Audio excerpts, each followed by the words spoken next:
What is happening, my gurus? Thank you for tuning in to another one of these videos. I know that it's been a while since the last one, so I do apologize for that. Obviously, I have been with you guys in the channel, but while waiting for the market to sort of find its feet, see where we're going, get a little bit of directional bias, I've been waiting a little bit so that I could include more analysis, more updates, and more information for you in this upcoming video. So yeah, thanks as always. And if you guys are enjoying these videos and you guys are enjoying the content, please make sure to at least like the video, make sure that you subscribe to the channel, and all the other stuff that YouTubers say at the beginning and end of every video. So yeah, that's basically the situation. Now let's hop into the charts here. We are looking at Bitcoin trading against the US dollar on the daily time frame.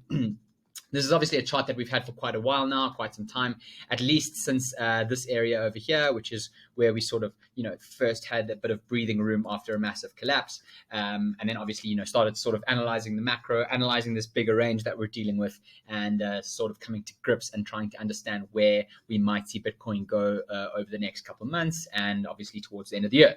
So there's a lot of stuff floating around the cryptoverse at the moment. I think there's a lot of bearish sentiment, a lot of bullish sentiment in the macro, a lot of bearish sentiment in the intraday. But I think that it's sort of swaying, and it really is starting to depend on who you follow, who you listen to, and whose sort of technical advice and technical bias you follow. The beautiful thing about this industry, and the thing that I love the most, I think, about crypto, is that at the end of the day, it all depends on sort of whose thesis you follow, and everyone has an opinion, and it's just sort of who you connect with, who your own bias aligns with, and who you see as being the most correct and true to form on the technical aspect of the charts and analyzing where price is going. So back to the charts, what we're looking at here is obviously the big macro range that we're dealing with, somewhere between the 28K range down here at the bottom and the 69-70K range here all the way at the top. We've obviously been floating around here for quite some time now. Basically, the whole of this year has been spent in this region here. And the question now is, do we go lower? Do we test the 28K and move up? Do we stop at the 33, 34K area and then move up? You can obviously see these are where the last areas of support and major support have been. So the question is, where is Bitcoin going to find support, and where is Bitcoin going to move up from here? I have seen a few very interesting sort of on-chain analytics and a few prediction models that have shown Bitcoin going way down before it goes up. But I personally do not think that's the case. I don't think that people like Michael Saylor, Deutsche Bank, Morgan Stanley, all of these guys, the smartest guys in the room, are going and buying a whole lot of Bitcoin and letting it go to 10K, 20K, or whatever the case is. I just don't see that being the case. I think that the only way that would happen is if we were dealing with a black swan event like COVID, or another sort of big, massive global recession, massive global economic fallout, or whatever the case is. I'm not ruling those out. We're at the point in society where I think anything goes, and you have to be sort of prepared for that, especially with, the way that fiat's going, the way that the debt is going in America. America officially surpassed $30 trillion in debt. It is the highest level of any debt anyone has ever seen or imagined on the planet. So who they owe the debt to, I'm not too sure. How they're going to manage the debt, time will tell. But yeah, that's pretty much the situation on the macro. So you can see that this chart is basically looking to see where we are going to find and confirm support in the wide macro range. I'm just going to quickly hop up here and show you guys what's happening as well, sort of in a different sort of look and feel. So you can see we've got the big range that's being highlighted by the red zones, the bottom zone, and then obviously at the top. And you can see we are in this massive rising channel going all the way up. The interesting thing about rising channels is that they do tend to break down depending on the direction they came from. In this case, obviously direction is from the bottom, so we could still see a move up and a further break upwards. But this is the situation now. The question is, are we going to come back and test here on this rising sort of trend line? This is basically a higher low trend line, and this is a higher high trend line. It's a fantastic and very bullish sort of pattern to be completing. The question is, do we come and test here, or are we going to test in the bottoming zone before moving up? Another question to be asked, another question to be answered as time goes on. I do want to obviously point out that we are looking forward to the non-farm payroll data coming out of the States. For those who don't know what that is simply a data set that shows how well the unemployment rate, or how bad the unemployment rate is in America at the moment. The last time we had the payroll chat, the numbers were actually better than expected. So I'm hoping that they could be better than expected this time. It would give us some sort of bullish sentiment.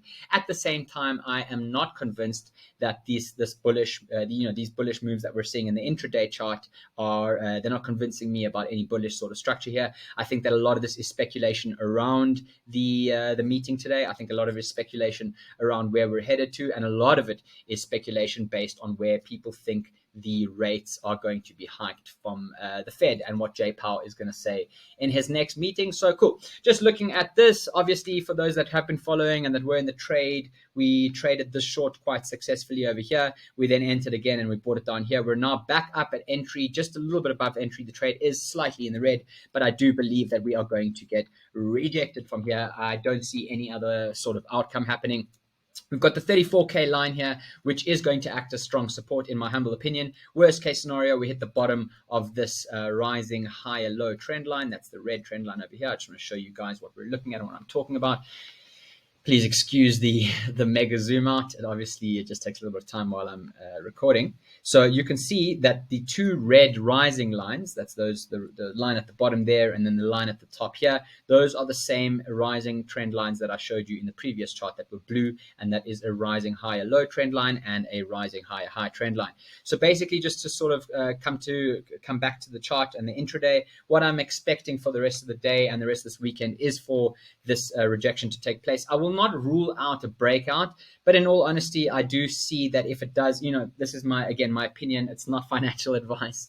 It's simply what I'm seeing in the charts. I do see that if we do have a breakout, it could be just a fake out and come back in. You can see that over here.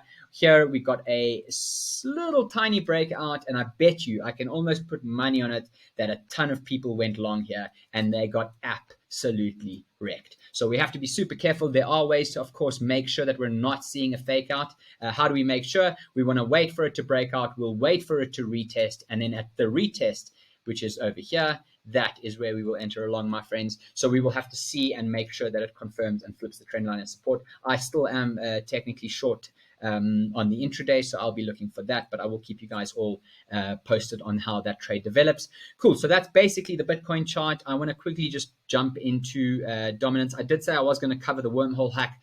There's a lot on it on the internet. Basically, cut a long story short, there is a bridge that acts between Solana's blockchain and Ethereum's blockchain.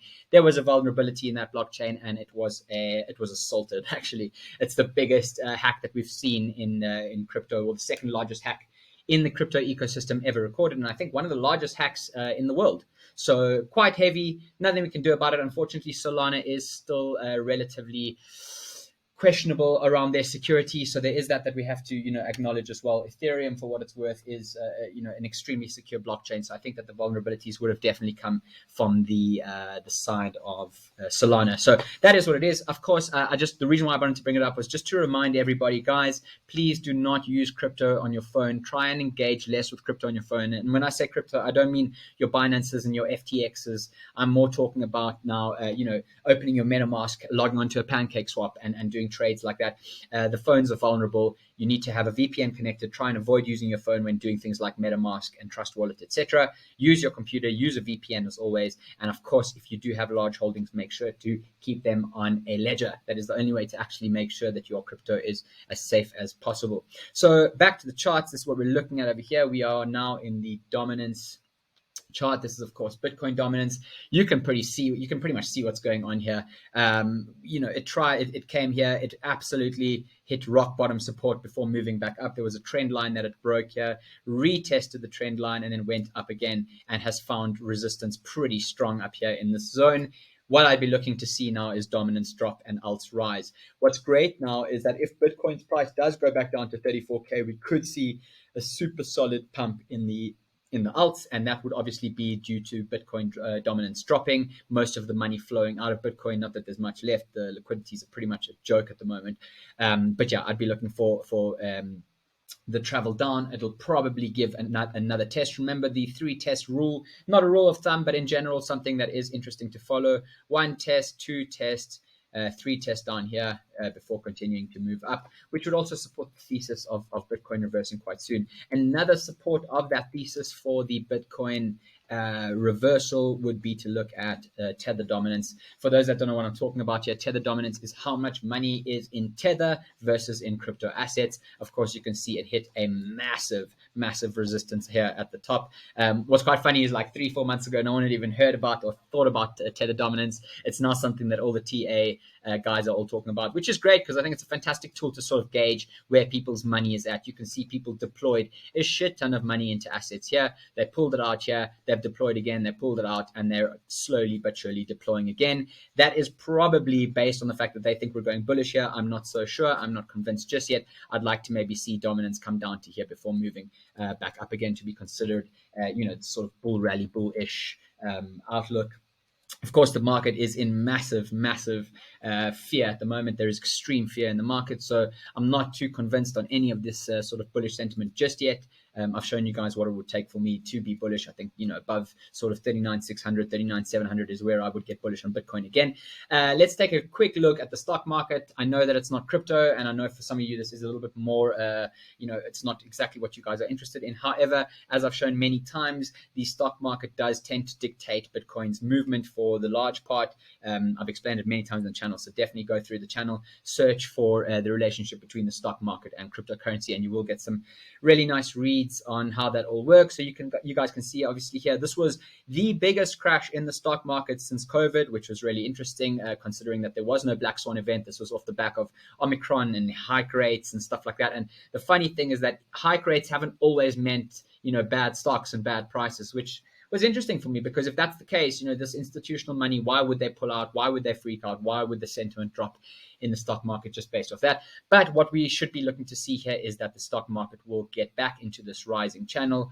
It should give us a little bit of a bounce from here and go up. I'm sure you guys obviously saw the debacle with Facebook, aka Meta, the hugest stock price plummet in a private company in recent years. In fact, it actually was so heavy that it knocked Mark Zuckerberg out of the top 10 wealthiest men for the first time since 2015. So just to sort of give you an indication of how severe that drop was, it was pretty intense. I actually want to quickly just see if I've got, I'd love to just see if I'm tracking the Facebook stocks on here.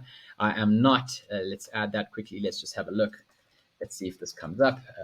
Meta Platforms should come up. Meta Platforms is the ticker. Here we go.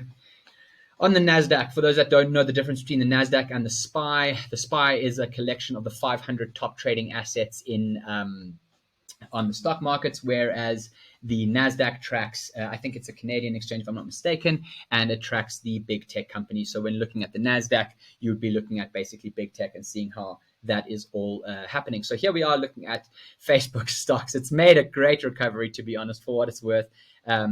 But yeah, it's at the end of the day, let me just quickly switch this over to a daily time frame. I just want to have, just take a look at this. This is a pretty massive drop. So they saw some pretty severe, heavy action on their side. And yeah, it's just sort of interesting to look at and interesting to take note of. Back to the watch list, back to Bitcoin and back to crypto. I just want to quickly take you guys through some of the top altcoins that we've obviously been looking at. Now, Phantom, a beautiful network, a beautiful blockchain, a great use case for DeFi. Unfortunately, did take a massive hit recently with the whole Daniela Seste, Wonderland Time, Quadriga debacle. For those that don't know, I suggest just going and looking at, just read a quick thing.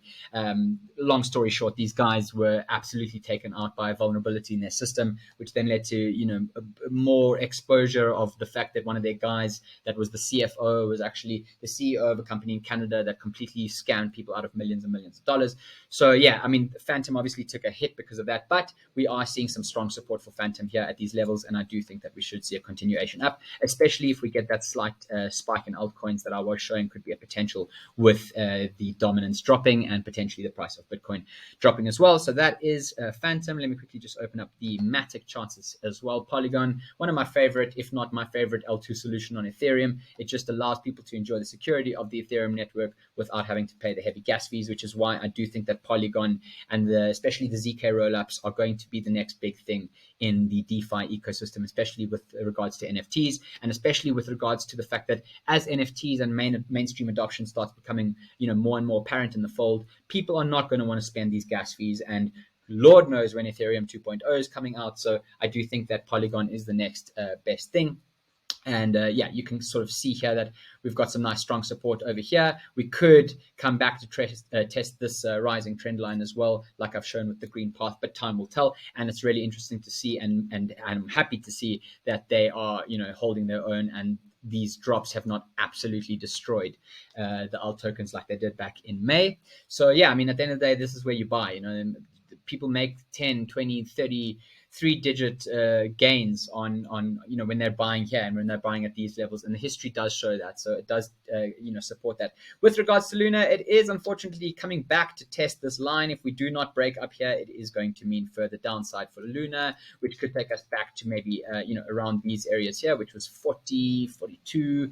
Otherwise, it might go lower. I don't see that being the case. There's way too many strong use cases for the Terra ecosystem. So I don't think so. And I do think that fundamentals will save that. But that's pretty much it, my gurus. I hope you guys enjoyed this update. As always, please, please, please let me know if you guys have any questions. I love to, you know, sort of expand our knowledge together. It's about growing together. And, you know, please feel free to ask any questions that you guys feel necessary. If you're not understanding or if there is anything that is unclear in these videos, hit me up in the chats. And yeah, please don't forget to like and subscribe to these videos. As always, have a great day, have a green day, and I will see you guys next week.